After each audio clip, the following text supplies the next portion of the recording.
The Catholic Church makes some pretty big claims for itself, most especially that it is the church established by Jesus Christ. But what does that mean? And just as importantly, maybe more importantly, how do we really know? That's what we're going to be talking about today on Ignition. Welcome to the show. I'm your host, Dr. Chris Bergwald, and we want to set your faith ablaze so that you might live the adventure that comes from a relationship with Jesus Christ. Before we get into the topic of today's show, the Catholic Church as the church established by Jesus Christ, we want you to know that we love listener feedback. So if you got questions about today's episode, or if you have ideas for future episodes, please contact us. The easiest way to do so is by email, and the address is ignition@sfcatholic.org. Again, ignition@sfcatholic.org. And I am joined, as often, but not always, not last week, right, by my now usual, normal co-host. Regular, normal, usual. You don't like those words? Whatever you want. Renae Kranz. It's your show. It is my show. Hi, Chris. So answer my questions. Hi, Renae. Hi. Renae, who are you? I am the regular co-host of Ignition. Yes. Also the host of Catholic Views, if anyone wants to know. I am What's that? A radio show. A radio podcast thingy. It's actually, what is it? Because folks, actually some of our listeners may not know about Catholic Views. Yeah, Catholic Views has actually been on the radio a long time, from what I understand. I have been the host for just about a year now. We do interviews with all kinds of people. So it's the weekly audio show from Yes. the Diocese of Sioux Yes. Falls Communications Office. And it includes Biblical Bites with Dr. B at the beginning. Indubitably, which indeed. is so lovely. Yes. So, yeah. So lovely. So, did you ever have a pet, Renae? Shush. What?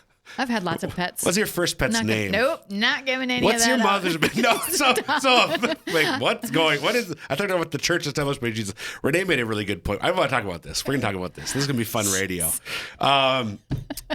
Renae would often say a little bit something about herself, but you realized, Renae, this was a security concern. It could be. If People I could say be the wrong paying thing. attention and like logging on to your bank account. And I know all these facts about now Renae. that you said that, that's what they're going to do. Thank They're you. going to go back and listen to old episodes and data mine you. And Right. I really don't think Not you have going to to worry about probably that get much. too much. I don't think so, but you know.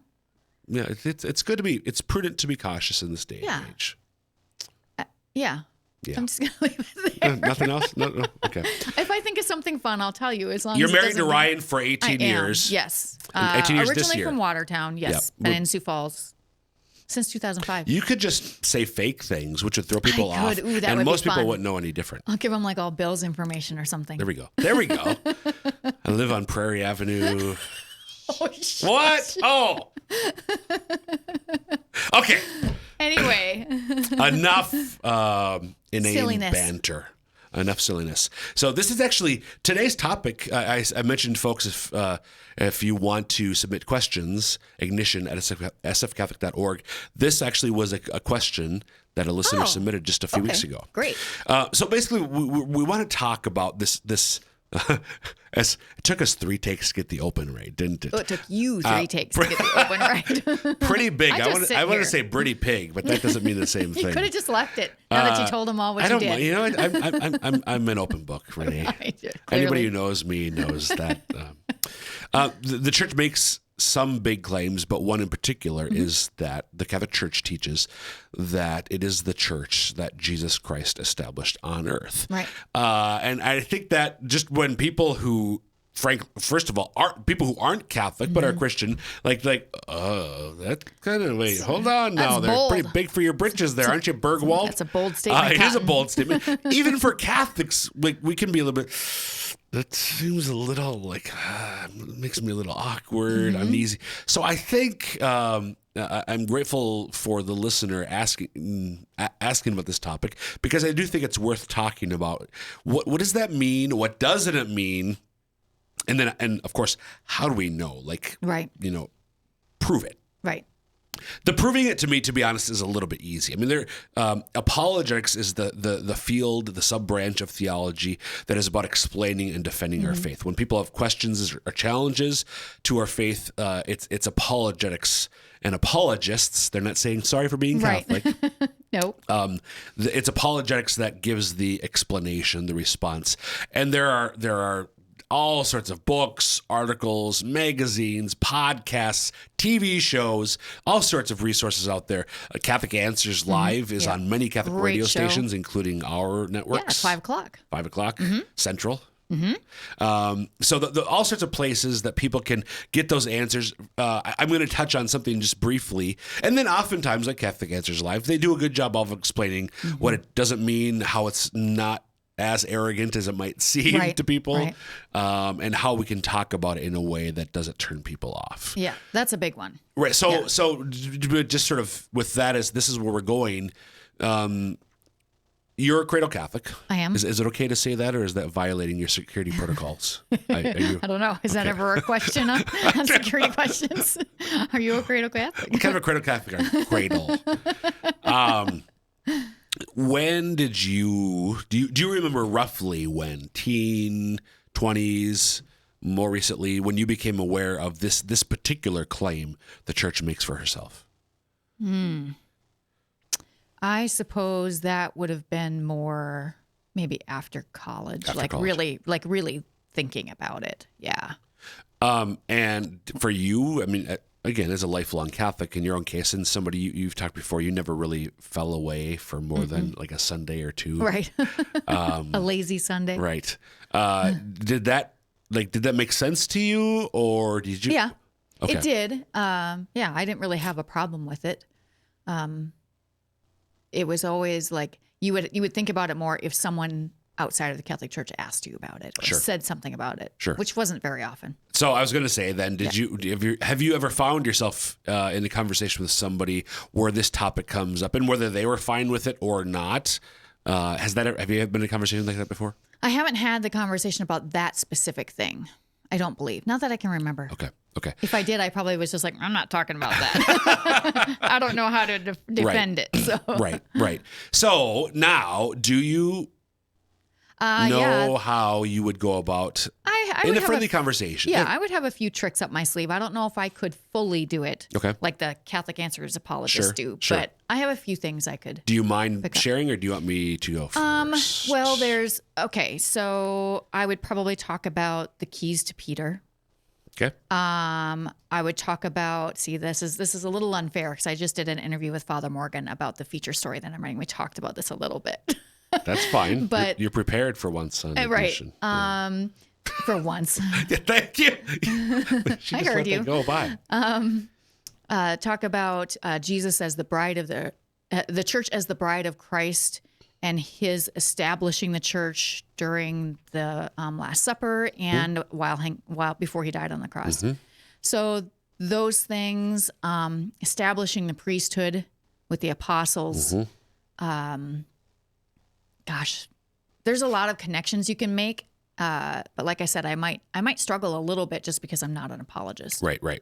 And I think that's just it's good to, I mean, you are a Catholic professional, literally. I mean, you work for the church, but you still acknowledge that there are areas where you would have to maybe do some more work. Hey, let me get back to you on that. Right. I think that's really important to be humble and honest with people in whatever the issue is where they ask a question. Don't make it up. Right. Don't act like you know more really than gonna you get do. yourself in trouble. It does not. I think going with the first one that you mentioned, the keys to Peter. So just to briefly talk about how I would probably, if somebody said, "Well, how do you know the church is the one? The Catholic Church is the church that Jesus established." So, what we're talking about here is Matthew 16, Matthew's Gospel, chapter 16. Jesus and the 12 apostles, and maybe some other disciples are near Caesarea Philippi and north of Galilee. And Jesus asks them this question about actually his own identity. Who do people say that I am? Right. And the apostles say you. Some say you're John the Baptist. Others say you're Elijah and one of the prophets. And then he asked them a question, and this is just a great. It's not the topic for the show today, but it's a great question. Jesus says to his disciples, as he says to his disciples today, you and me, but you, who do you say that I am? So I think it's good for us to, who is Jesus for me? But that's another topic. Who do you say that I am? And Simon, the fisherman, responds and says, you are the Christ, the Messiah, the Son of the living God. And Jesus responds to him and says, blessed are you, Simon, son of John, for flesh and blood has not revealed this to you, but my Father in heaven, my heavenly Father. And I tell you, you are Peter, and on this rock I will build my church, and the gates of hell should not prevail against it. Whoever sins you forgive are forgiven them, and whoever sins you hold bound are held bound. Right? Am I missing anything there? Missed the keys. Did I not set? See, I was like, I think I'm doing pretty well by You were doing memory, pretty well. Just and that's what the gates of hell will not prevail against. I will give you the keys to the kingdom of heaven, and whatever you bind on earth shall be bound in heaven, and whatever you loose on earth shall be loosed in heaven. Then he strictly charged the disciples to tell no one that he was the Christ or the Messiah. So we look at that passage. Why did you think of that passage when we're talking about this? So it's not just that passage. It's the connection to the Old Testament passages from the Kings. Right. And I don't know where it is in there. Isaiah 22. Thank you. Okay. Where the king has basically a caretaker or whatever they called him Prime minister. For his kingdom. Yep. And he got the keys to the kingdom and basically acts as in place of the king. Yep. So when you hear that connection, because just that you read from Matthew, that could mean a lot of things in theory. Yep. But when you see that connection and that's where that comes from, it becomes very evident to me. Yeah, so just to give some more details there. So Isaiah 22, Isaiah's talking about a role in the Davidic kingdom, an office, if you will, within the structure of the kingdom of Israel during the time of David and then his successors. And there was this role, this office of the prime minister. So if you think of, we don't have a prime minister in our country, but England, there is the king or queen, and then there's the prime minister. And the prime minister is the one who takes care of sort of the day-to-day operations of governing the kingdom or the nation. So that Israel had that in the Old Testament. So again, this is David and his successors, as referenced in Isaiah 22. So there's reference there to the keys of the kingdom being given to the prime minister, and he's referred to as a father figure. Yeah. So when Jesus tells Peter, and we haven't even gotten to the name change yet and what that means, but when he says, I will give you the keys to the kingdom, that has, for Simon and the other apostles, they would have immediately thought of David and his prime minister. So Jesus is the king, but he is establishing this office of basically the prime minister, and that is the one who will sort of govern his church in his quote unquote absence. I mean, Jesus is always with us, but not in He's the not same. here bodily. Exactly. No. Yeah. Right. So I think that's a great, so we see that there's continuity between Old Covenant and New Covenant, between Old Testament and New Testament, between the structure of God's people in the Old, under the Old, and the structure of God's people under the New Covenant as There's well. a lot of similarities and connections to all it. sorts of. Yeah. It's not all exactly the same. Nope. But there's definitely it's modeled after it. Exactly. Yeah. So that you see a progression. There's continuity. There's discontinuity. There's a radical newness. Right. But there's also a continuity as well. So the keys to the kingdom. Yeah, that's definitely a pointer. But somebody might say, okay, but that just establishes that Peter's role in the kingdom. How does that make that's another thing to say that the Catholic Church is that church, isn't it? How would you do you understand the question I'm asking? Because what Peter and the apostles started after Jesus was gone was the church. Right. So, I mean, he was the leader of that church. You can see that all through the Acts of the Apostles. Yep. And they did establish churches in different cities. Yep. So, I mean, they really did actually build a church. Did it look like the cathedral? Nope. No, not yet. But it was small and they had to hide some. And So the structure of Peter, so as you said, we see as the church is starting in Acts of the Apostles and even during Jesus' public ministry, Simon Peter is always the leader of the apostles. Right. And that continued in the Acts of the Apostles.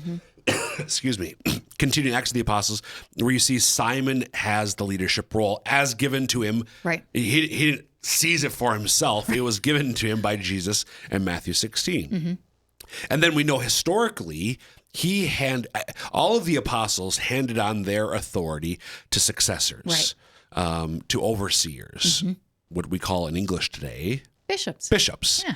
And Peter handed on his authority to other men, and the successors, the spiritual successors of St. Peter and his role in the church. That office is held by the Bishop of Rome, because tradition had it. Evidence indicates that, and not just written evidence, but also archaeological evidence indicates that Peter died in Rome. Right. So since the first century, the Bishop of Rome has had a primacy within the church. Now that's also developed over time. Yeah. It doesn't look exactly the same.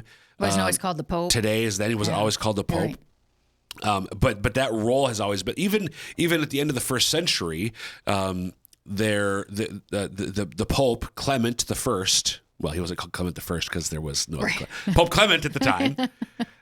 Wrote to the church in Corinth and with some instructions. Now that's notable because Peter did not establish the church in Corinth. Is he, right? Paul did, right? Right. Who's the other great apostle, who also, like Peter, died in Rome.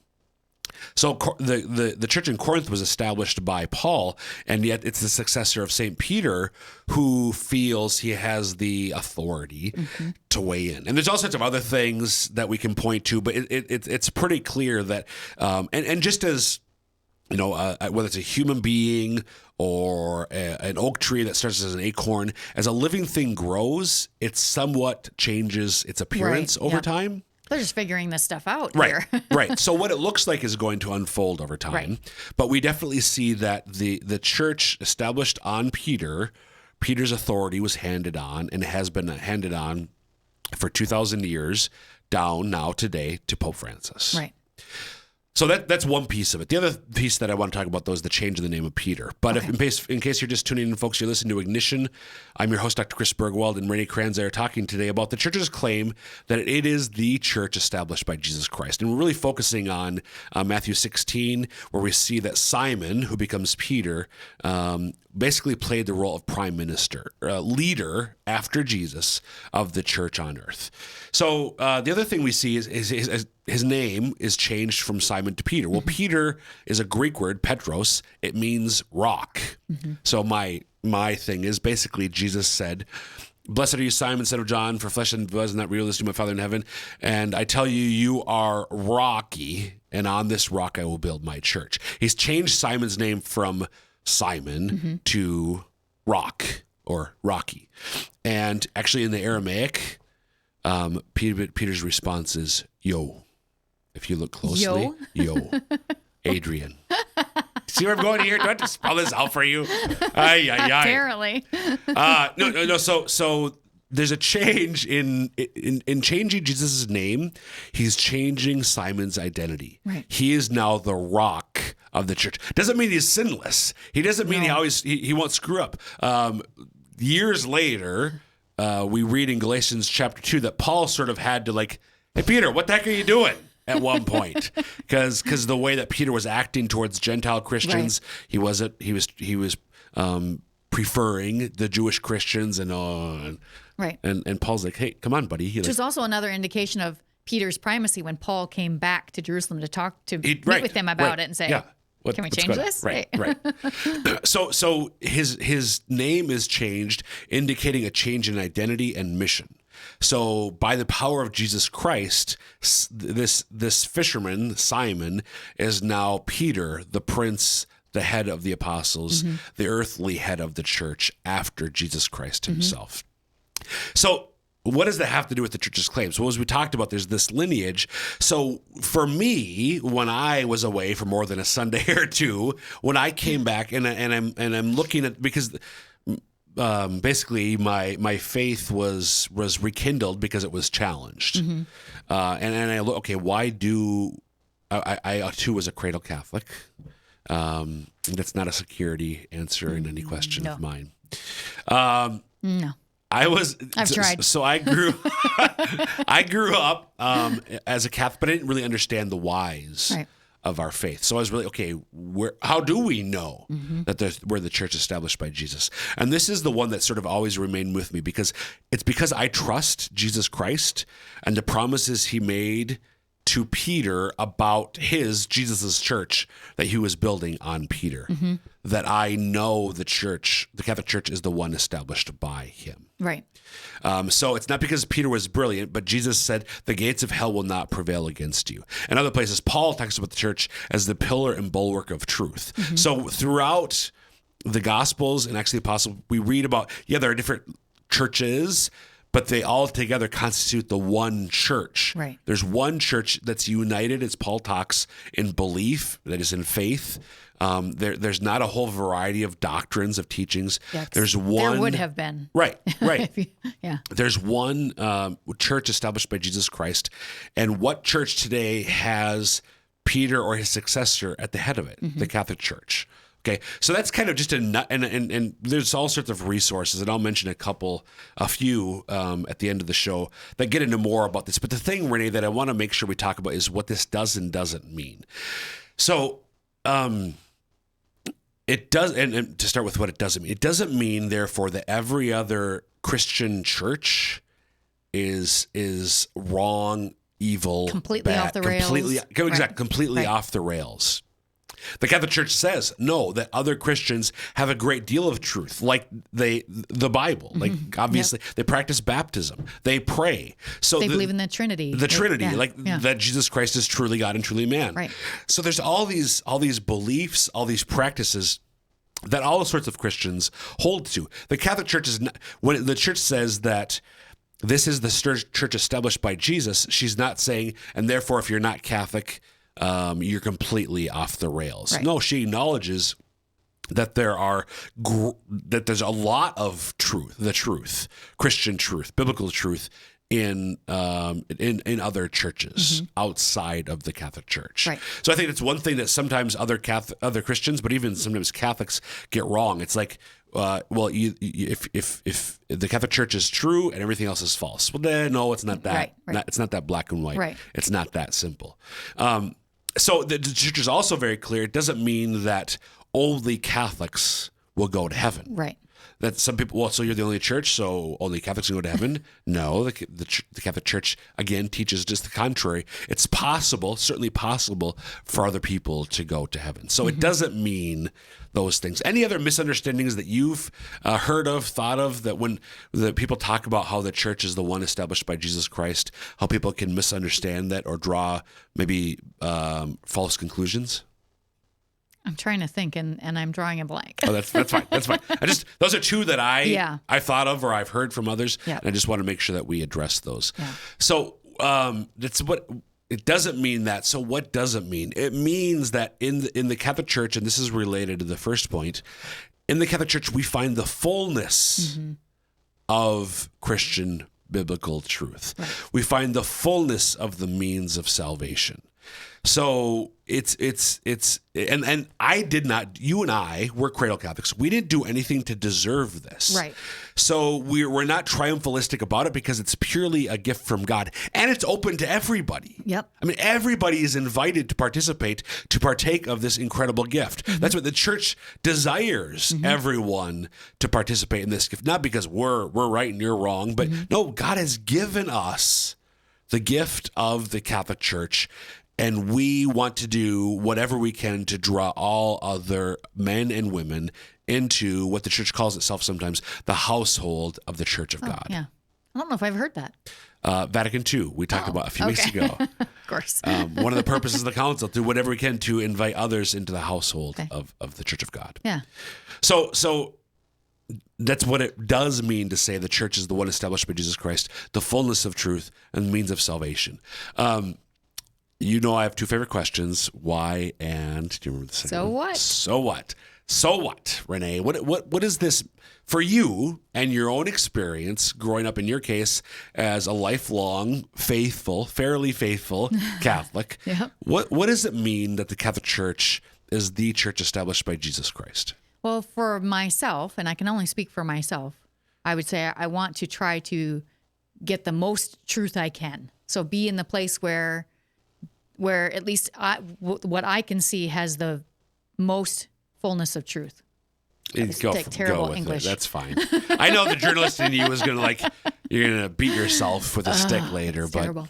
Yeah. I mean, I that's how I would, I guess, approach it is I would just want to be in the place that I believe has, and that claims, see, it is hard to say that, that claims to have the fullness of truth. Right. It makes sense to me to want to be there. Why? Because I want it to be as easy as possible to get to heaven. I want all the tools I can get. If Jesus has given us this fully stocked toolbox, why wouldn't we take advantage of it? Yep. And similarly for me, I mean, I want to go to the church that Jesus actually established. Again, not that you can't find great truth and holy people in other churches, but the one that he established, as we read in the Bible, is going to remain fully and completely true, without error, to his teachings. Yeah. Despite the sinfulness of her leaders, we know that very well, unfortunately, but by the power of the Holy Spirit, the fullness of truth and means of salvation is found in the Catholic Church. Right. So I mentioned, I just want to close, Renae, with talking about briefly some resources. Okay. For more on this. So I love conversion stories because stories are always fun to read. And conversion stories you learn along the way. So why did people become Catholic or return to the Catholic Church? So there are two, or there's one in particular I'm thinking of. There's multiple volumes in this series, the Surprised by Truth series. Have you ever read any of those? Yeah. So several series of stories of converts or reverts, why they became Catholic or returned to the Catholic Church. What's that called again? Say it again. Surprised by Truth. Okay. All right. The volume 2, 3, and maybe 4. Another book series, Catholic for a Reason. Okay, I haven't read that one, but I've heard of it. You've heard of that one too. So that's another series, volume 1, 2, 3, 4. And then there's all sorts of, Dr. Scott Hahn is a really well-known theologian who does a lot of great apologetics work. The philosopher Peter Kreeft, Kreeft. Hahn is Hahn. Who are some other apologists who you really... Steve Ray, I think. Steve Ray, Isn't his Rome Sweet Home, or is his Crossing the Tiber? Crossing the Tiber. Okay, Crossing the Tiber. Yeah. So some of those, he's really good. Dr. John Bergsma has a great book, Stunned by Scripture. By Scripture. Dr. Hahn, Dr. Bergsma were both actually Protestant pastors, as were Steve Ray. Steve Ray a lot. So all sorts of resources out there. Go to Catholic.com, which is Catholic Answers website. They have a ton of resources as well. But just that gives you a taste of why the church makes this strong claim. Thanks, Renae, for being on the show today. You bet. Thanks. And that will wrap up this episode of Ignition. Again, you can email us, ignition@sfcatholic.org, with any thoughts, questions, or ideas for future episodes. And until next time, may God bless you.